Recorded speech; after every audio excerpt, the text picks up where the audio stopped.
Bulchitoota Itoophiyaa yookaan Dr. Abiy maaltu mudate? Erga filannoon kun haa jalqabamu jedhamee rifannoota hamaa keessa galanii jiranii saayilantii ta'anii jiran. Sagaleen jaraa badee jira.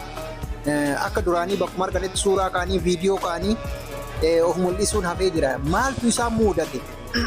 Rakkoon isaan mudate maal? Keessattuu erga gareen 100 fi diidama garee maafiyaa kun saaxilamee uummanni rifatee jira. Uummanni biyya san bulchu rifatee jira. Tarii miliquudhaaf tarii immoo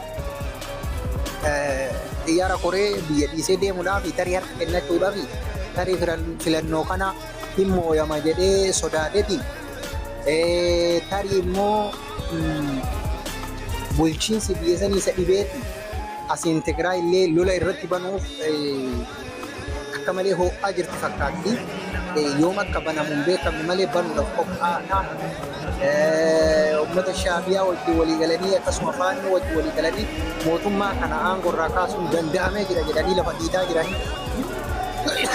Tarii sodaa kanaa qabamoo mootummaan biyya keenyaa Dr. Abiy yookaan Xaqlaay Ministeera Abiy Ahmad maal ta'ee akkasuma Shimallis illee riphee jira.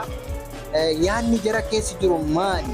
Ilaalchi maal yaaduu barbaadan? Maal yaaduu jiran? Keessattuu Jawaar Mohaammed saaxiluun akka bakakkaatitti itti gadi buuse bakakkaa wayiitu itti bu'e natti fakkaate.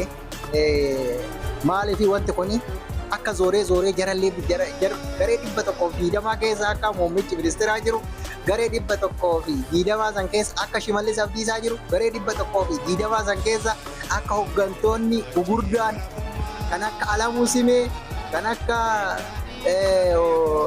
hooggantoonni gurguddaan garee 120 maafiyaa kana keessa 100tti jiraatan akka jiran meeqa keessan ture?